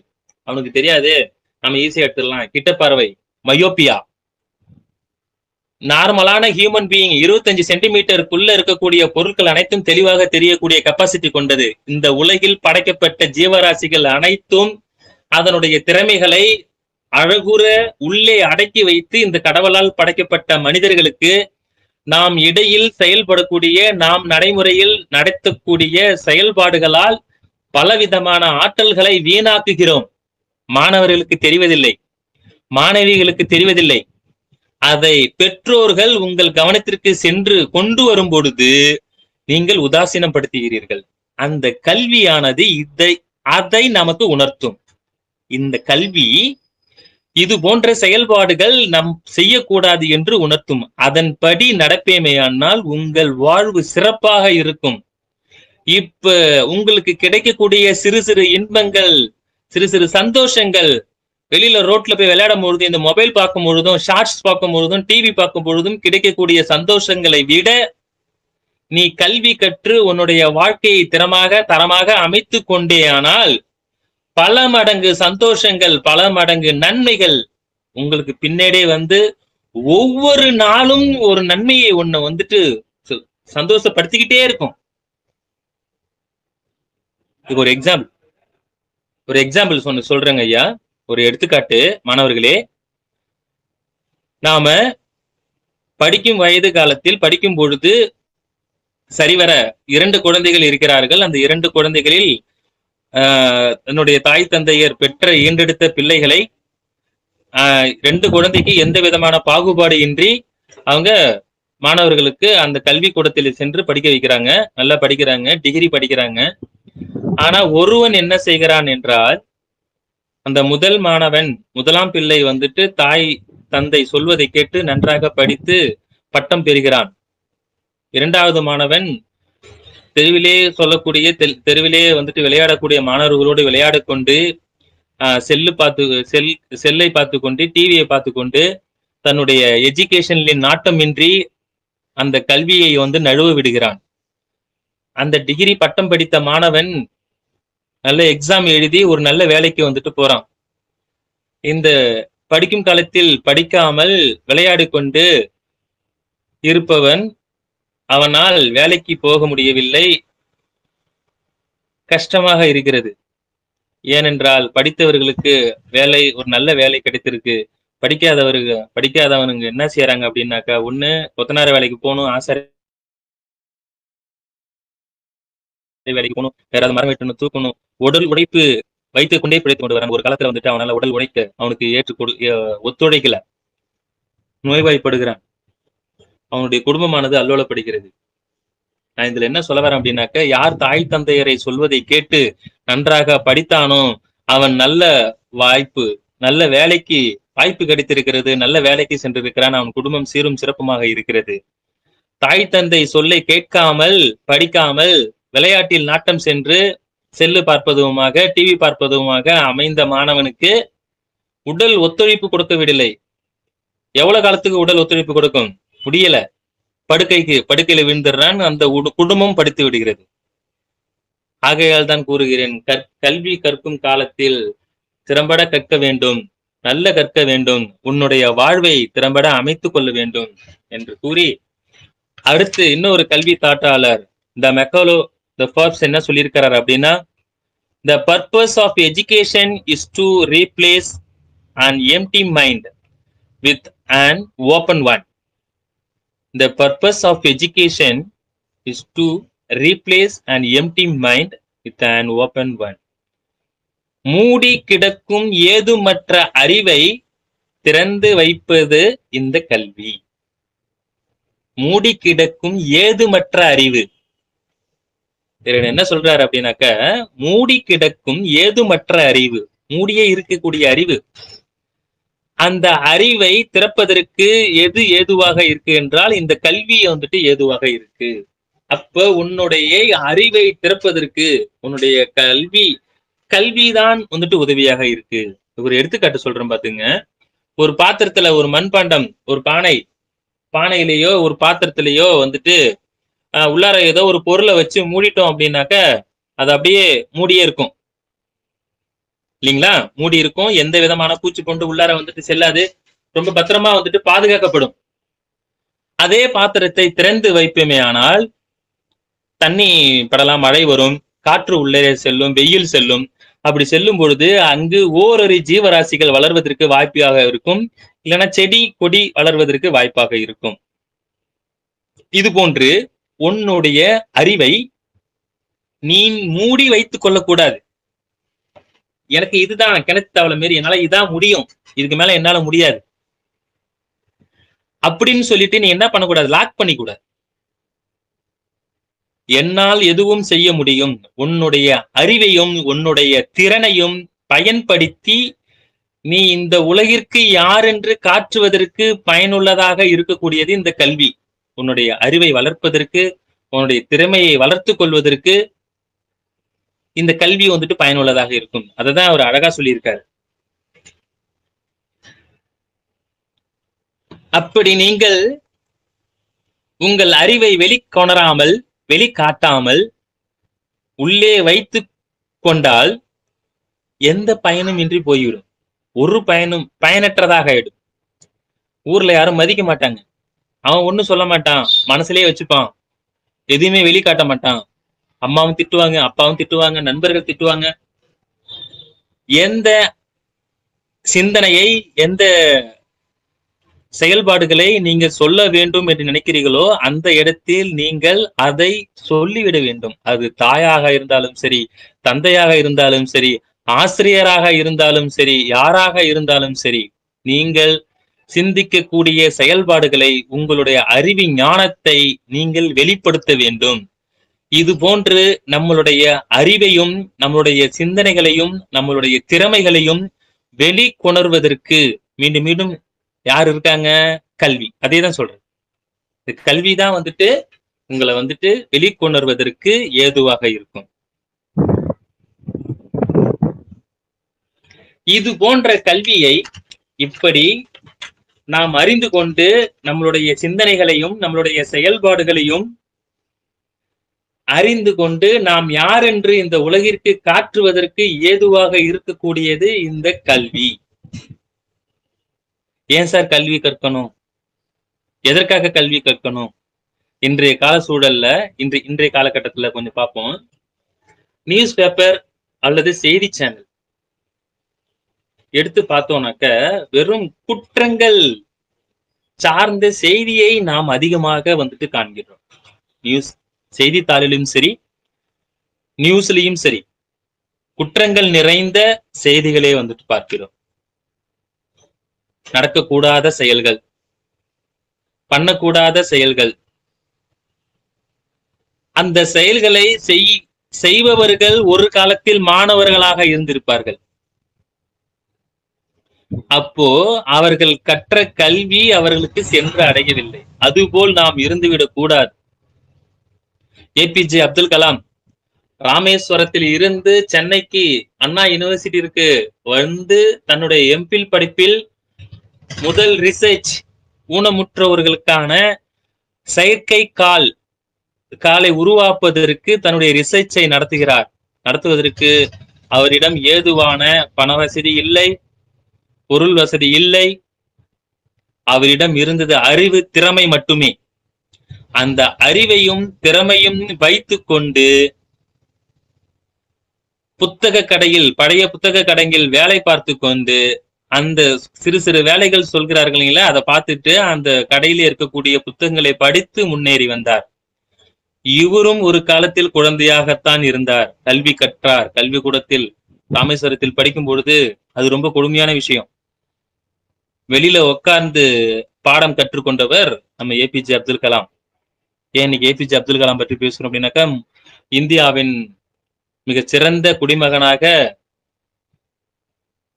இருந்தவர். மாணவர்களினுடைய நலன் கருதி தன்னுடைய பயணத்தை தொடங்கியவர். மாணவர்களுக்காகவே தன்னுடைய மாணவர்களிடம் பேசிக் கொண்டிருக்கும் பொழுதே உயிர் நீத்தவர். மாணவர்களுடைய வழித்தடத்தை மாற்ற வேண்டும் ஒரு முற்போக்கு சிந்தனையுடன் செயல்பட்டு தன்னுடைய நடத்தைகளை கொண்டு சென்றிருந்தார் ஏபிஜே அப்துல் கலாம் அவர்கள். அவர்களுடைய வழியில் நாம் கனவு காண வேண்டும், இந்த கல்வியை நன்றாக கற்க வேண்டும். அன்று என்னுடைய தந்தையால் பணம் கட்ட முடியவில்லை, நான் வெளியில் உட்கார்ந்து கல்வி கற்க வேண்டும் என்ற அவசியம் எனக்கு இல்லை, நான் உட்கார்ந்து வேடிக்கை பார்த்துக்கிறேன், நான் உட்கார்ந்து ஜாலியா விளையாண்டுக்கிறேன்னு சொல்லிட்டு இருந்திருந்தா அப்படின்னாக்கா இன்னைக்கு நமக்கு ஏபிஜே அப்துல் கலாம் கிடைச்சிருக்க மாட்டாங்க. அணு ஆயுத சோதனை நடந்திருக்காது. இந்த அணு ஆயுத சோதனை நடத்த முடித்த பிறகு உலகில் உள்ள நாடுகள் அனைத்தும் திரும்பி பார்க்கப்பட்டது. அந்த அளவுக்கு இந்தியாவின் மீது வந்துட்டு ஒரு இதை கொண்டு வந்தாங்க. இந்த அளவுக்கு வந்துட்டு பண்ணிருக்காங்க அப்படின்னாக்கா, எதுவாக யார் அது சாத்தியமாக இருந்திருக்காங்க அப்படின்னாக்கா, ஒரே ஒண்ணுது கல்வி. இந்த கல்வி தான் அவங்களுக்கு வந்துட்டு அவங்களுடைய சிந்தனைகளை, அவங்களுடைய செயல்பாடுகளை வெளிக்காட்டுவதற்கு இந்த கல்வி ரொம்ப முக்கியமாக இருந்திருக்கு. அதனாலதான் மாணவர்களை நான் திரும்ப திரும்ப சொல்றேன், நம்ம படிக்கும் பொழுது தாய் தந்தை சொல்லுவதும் ஆசிரியர் சொல்லுவதும் கேட்டு நாம படித்தேமே ஆனால் நம்மளுடைய வாழ்வு சிறப்பாக அமையும். இது போன்று ஏபிஜே அப்துல் கலாம் போன்ற நிறைய முன்னோர்கள் இருக்காங்க சொல்லலாம். பின்னாடி வரக்கூடிய வகுப்புகளை வந்துட்டு ஒன்னொன்னா நம்ம வந்துட்டு பார்ப்போம். இது கல்வி. கல்வி ஏன் படிக்கணும்? நம்மளுடைய வாழ்வை கல்வி ஒரு மனிதனை முழுமையடை செய்வதற்கு உதவியாக இருக்கு. அப்படிப்பட்ட கல்வியை நாம் திறம்பட கற்க வேண்டும். மனிதன் யார் என்று புரிந்து கொள்வதற்காக இந்த கல்வி பயன்படுகிறது. நம்மளுடைய எய்ம் என்ன, நம்மளுடைய நோக்கம், நம்மளுடைய இலக்கை சென்றடைவதற்கு இந்த கல்வி வந்துட்டு நமக்கு பயன்படுகிறது. இன்றைய தலைப்பில் முதல் தலைப்பாக ஏன் கல்வி கற்க வேண்டும், கல்வியினுடைய பயன்கள், கல்வி என்றால் என்ன என்ற சொல்லுக்கு இப்போது இந்த வகுப்பை எடுத்துள்ளேன். அடுத்த டாபிக் நாம இப்போ வந்துட்டு அடுத்த டாபிக் வந்துட்டு போறோம். கல்வியினுடைய நோக்கம். இந்த கல்வியினால்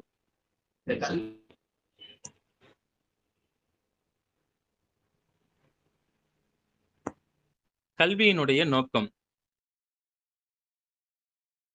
கேக்குதுங்களா? சரி, ஸ்டார்ட் பண்றேன். இப்படிப்பட்ட கல்வியை நாம் கற்றுக்கொண்டு அந்த கல்வி என்ன நோக்கத்திற்காக நாம் கற்றுக்கொண்டோம் அதை நாம் செயல்பட வேண்டும். இந்த கல்வியினுடைய நோக்கத்தை பத்தி இப்போ தெரிந்து கொள்வோம். ஒரு சிறு கதை. இந்த குருகுல கல்வி முறை கேள்விப்பட்டிருப்பீங்க. அதாவது முன்னொரு காலத்துல வந்து குருகுல கல்வி முறை என்பது மாணவர்கள் குருவை தேடி சென்று நாடி சென்று கல்வி கற்க வேண்டும். அப்படி கற்கும் பட்சத்தில் அந்த சீடர்கள் குரு வந்துட்டு சீடர்களாக ஏற்றுக்கொள்வதற்கு பல பயிற்சி முறைகளை அமைத்து அவங்க கல்வி வந்துட்டு கற்றுக் கொடுப்பாங்க. அதை நம்ம பார்த்திருக்கோம், கேள்விப்பட்டிருக்கோம். இப்ப அதுல இருந்து ஒரு சின்ன கதை தான் அந்த கல்வியினுடைய நோக்கத்திற்கான கதை. அது போல ஒரு குரு ஒருத்தர் இருக்காரு. 3 சீடர்கள் வந்துட்டு அவங்கள்ட்ட கல்வி கற்றுக் கொண்டிருக்கிறார்கள். ரொம்ப நாளா வந்துட்டு கல்வி கத்துக்கிறாங்க. அதாவது எப்படி வாழணும், எப்படி இருக்கணும், அந்த கல்வியினுடைய இது எல்லாமே வந்துட்டு கத்துக்கிட்டே இருக்காங்க. ஒரு நாள் திடீரென்று 3வரையும் அழைத்து, உங்களுடைய கல்வி கற்றல் முடிந்து விட்டது, நீங்கள் வீட்டுக்கு செல்லலாம் என்று குரு வந்துட்டு கூறுறாரு. 3வருமே வந்துட்டு ஒருவரை ஒருவர் பார்த்துக் கொள்கிறார்கள். என்ன, நமக்கு தேர்வு எதுவுமே இல்லையே, நாம எந்த பரீட்சையும் எழுதலையே, நம்ம பாஸ் பண்ணோமா என்னாமான்னு தெரியல, குரு ஐயா வந்துட்டு நம்ம வீட்டுக்கு போறாங்களேன்னு சொல்லிட்டு ஒருத்தரை பார்த்துக்கிட்டு, சரி சொல்லிட்டாங்க, குரு சொல்லிட்டா நம்ம போகணும்னு சொல்லிட்டு 3 பேரும் வந்துட்டு போயிட்டே இருக்காங்க. போற வழியில வந்துட்டு திடீர்னு பாதை வந்துட்டு எல்லாமே வந்துட்டு முட்கள் நிறைந்த பாதை. முள்ளு கேள்விப்பட்டிருக்கீங்களா மாணவ மாணவிகளே? முள்ளு அந்த மாதிரி வந்துட்டு பாதை ஃபுல்லா வந்துட்டு இருக்கு. அதுல முதலாவது மாணவன் என்ன செய்யறான் அப்படின்னாக்க, அந்த முள்ளு இல்லாத பகுதியில வந்துட்டு கால அப்படியே விலக்கி விலக்கி ஒரு இடத்துல அப்படியே வைத்து வைத்து அப்படியே வந்துட்டு டிராவல் ஆகிட்டு போயிட்டு இருக்காரு. அப்படி போயிட்டு இருக்கும் பொழுது 2வது மாணவன் பார்க்கிறான். அங்கிலிருந்து ஓடி தூரத்துல ஓடியாந்து நடுவுல இருக்கக்கூடிய பாய்ச்சல் அந்த கட்டையில கால் வைத்து வைத்து வந்துட்டு அவங்க போயிடுறாங்க.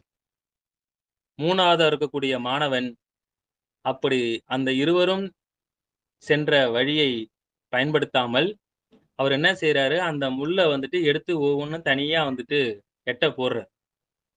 அப்படி எட்ட போடும்பொழுது அவருக்கு கை நெறைய வந்துட்டு முள்ளு குத்துது. முள்ளு குத்துது, ரத்தம் வருது. அந்த 2 சீடர்கள் வந்துட்டு கேட்கறாங்க. "ஏன் நாங்க வந்தோம் இல்லையா? அது மாரி நீ வந்துர வேண்டியதானே? இப்ப ஏன் நீ வந்துட்டு இந்த முள்ளு குத்திக்கிட்டு ரத்தம் வருதே! நீ பார்த்துக்கிட்டு இப்படி நிக்கிறியே!" அப்படின்னு சொல்லிட்டு கேட்டுட்டு இருக்கும்பொழுது ஒரு குரு அங்கிலேருந்து அந்த குரு வரார். "உங்களுக்கு வைத்தப்பட்ட இந்த பரீட்சை இதுதான். நீங்க கற்றுக்கொண்ட கல்வியை நீங்கள் எப்படி வந்துட்டு பயன்படுத்துகிறீர்கள் என்று தெரிந்து கொள்வதற்காக ஒரு பரீட்சை வைத்தேன். அதில் 2 மாணவர்கள் தோல்வியுற்றார்கள். ஒருவன் ஜெயித்து விட்டான். ஆகையால் அந்த ஜெயித்த மாணவன் வந்துட்டு வீட்டுக்கு செல்லலாம். பாக்கி இருவர் கல்விக்கூடத்திற்கு செல்லுங்கள் என்று சொல்லியிருக்கிறார். ஆகையால் இதிலிருந்து நாம் புரிந்து கொள்வது என்னவென்றால், கல்வியின் நோக்கம் பிறரை துன்புறுத்தாமல் பிறருக்கு உதவி செய்வதே கல்வியின் நோக்கம். இந்த கதை நமக்கு உணர்த்துகிறது. புரியுதா மாணவர்களே? அப்படி பயின்ற கல்வியை அடுத்தவங்களுக்கு வந்துட்டு கஷ்டத்த குடுக்கக்கூடாது. அடுத்தவங்கள துன்புறுத்தக்கூடாது. முடிந்த அளவிற்கு வந்துட்டு நாம் அடுத்தவர்களை உயர்த்தி விட வேண்டும். உதவி செய்ய வேண்டும். அதாவது வலியவர்கள், எளியவர்களை வழி நடத்துதல் வேண்டும். இதற்கான அர்த்தம் புரியுதான்னு பாருங்க. வலியவர்கள், வல்லமை மிக்கவர்கள், கல்வியில் சிறந்தவர்கள், திறம்பட கற்றவர்கள், மேன்மையானவர்கள், உயர்ந்தவர்கள், இவர்கள் அனைவரும் எளியவர்கள், வழித்தடம் தெரியாதவர்கள், கல்வி அறிவு இல்லாதவர்கள், வாழ்க்கை பயணத்தை தடம் புரண்டவர்கள், இவர்களை வழி நடத்த வேண்டும் என்று கூறுகிறது. வலியவர்கள், எளியவர்களை வழி நடத்துதல் வேண்டும். இதற்கான அர்த்தம் கற்றவர்கள் நாம் கற்றுக்கொண்ட கல்வியை வைத்துக்கொண்டு தெரியாதவர்களுக்கும்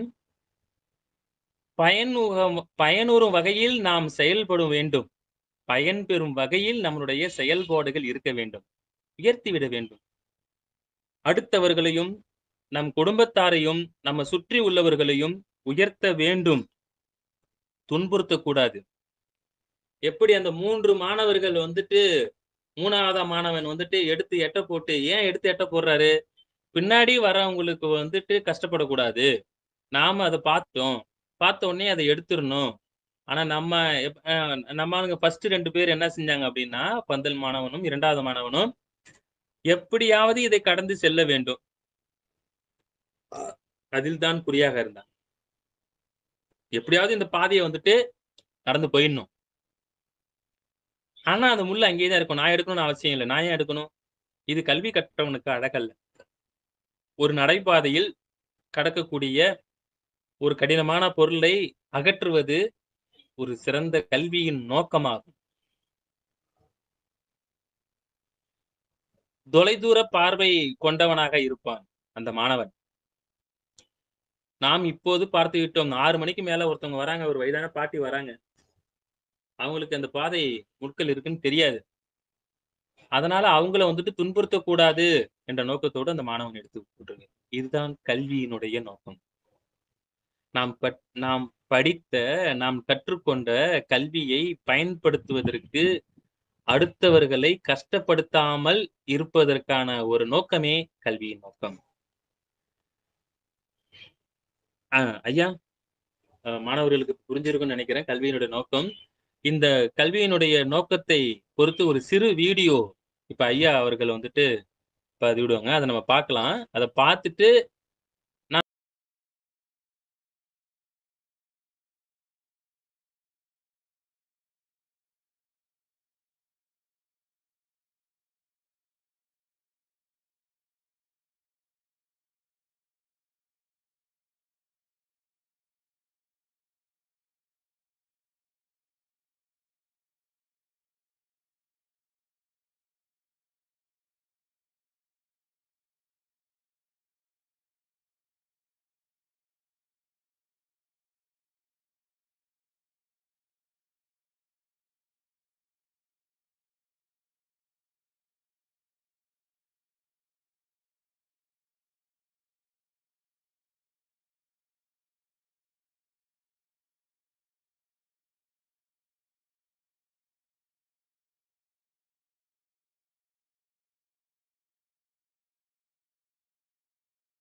அந்த வீடியோ இதை நான் நெட்ல இருந்து தான் எடுத்தேன். அந்த ஸ்கூலுக்கும் அந்த மாணவர்களுக்கும் ஒரு நன்றி தெரிவித்துக் கொள்கிறேன்.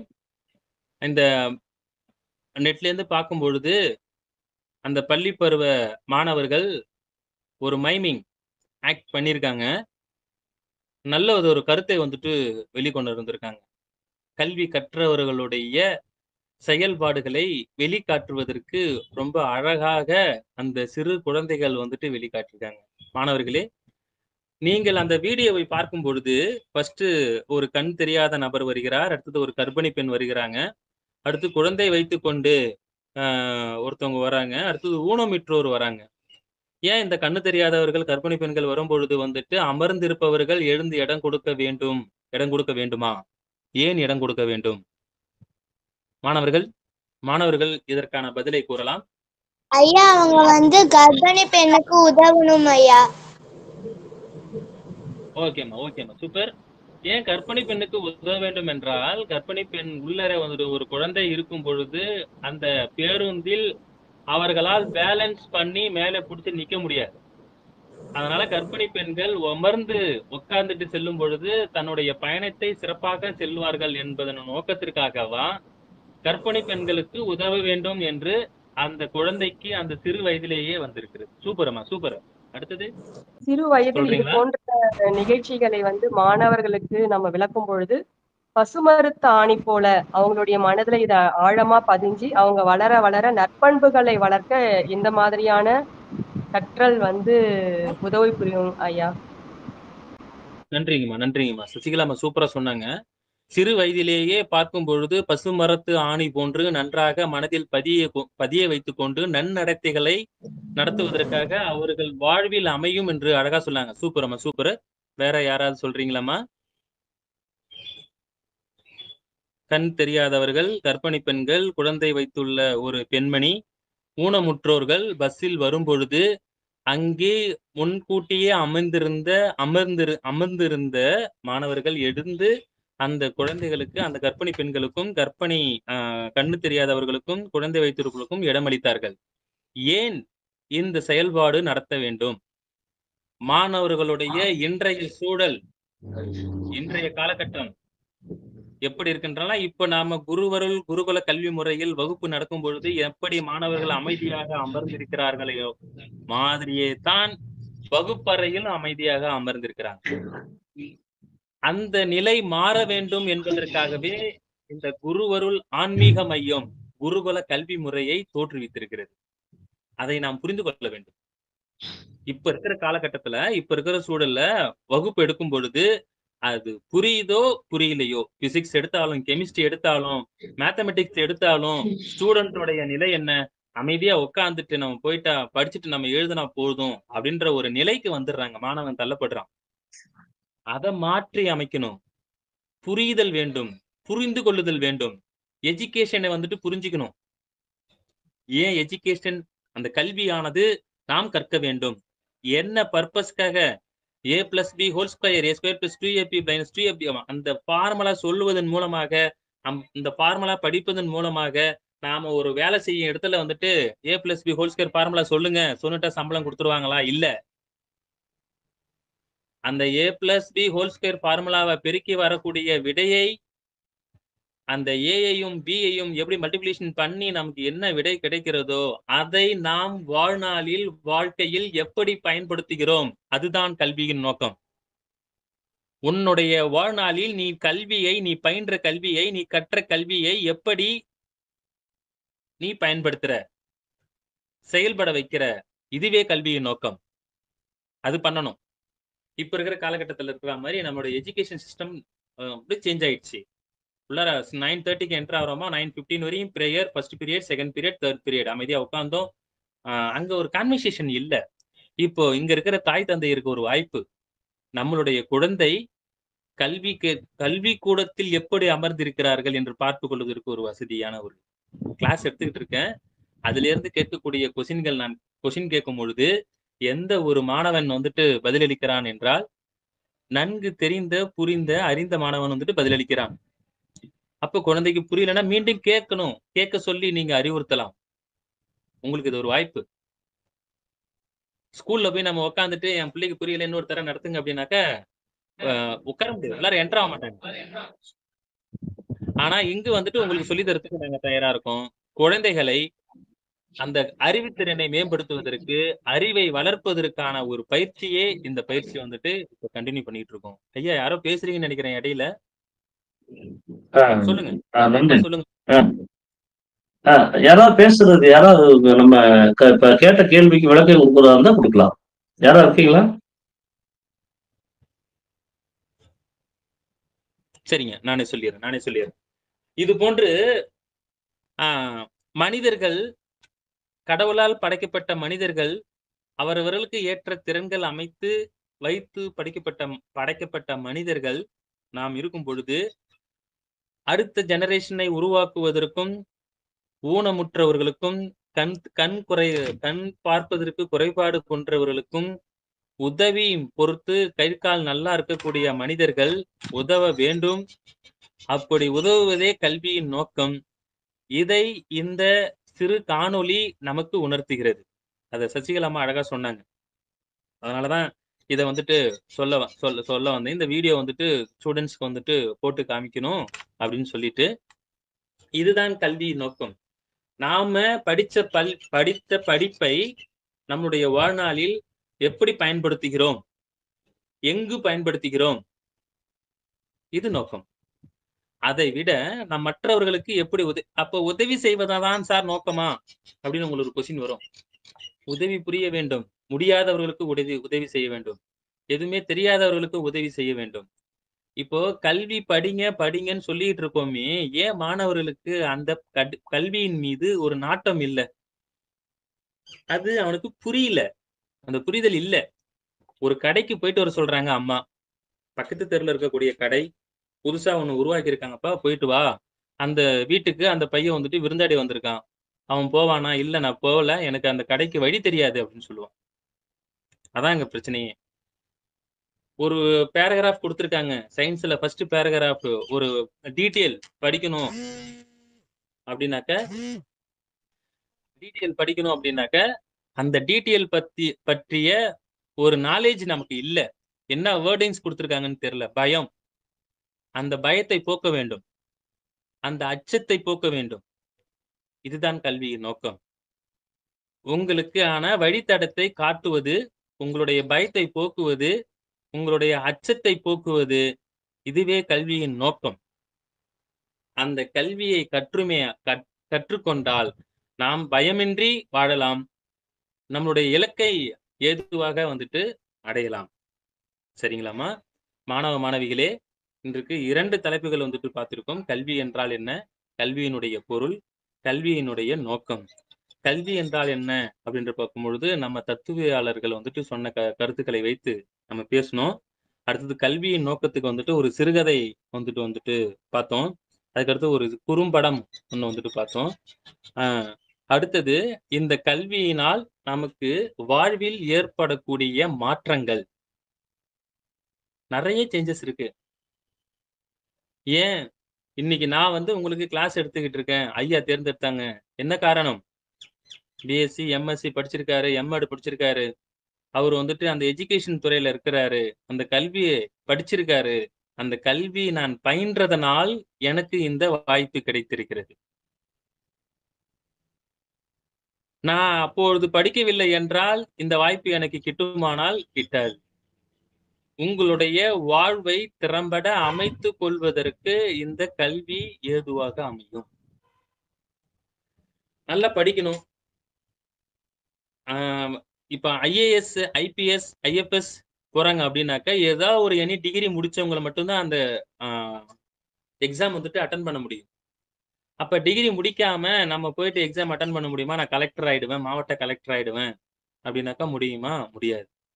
நீங்க ஐஏஎஸ், ஐபிஎஸ், ஐஏஎஸ் மட்டும் ஆகணும், இந்த மாவட்டத்தை ஆளணும் அப்படின்னு பாத்தீங்கன்னாக்க, உங்களுடைய நீங்க தரம்பட வாழ்வதற்கு, உன்னுடைய வாழ்வை சிறப்பாக அமைப்பதற்கு அந்த வாழ்வு நிறைய சம்பளம்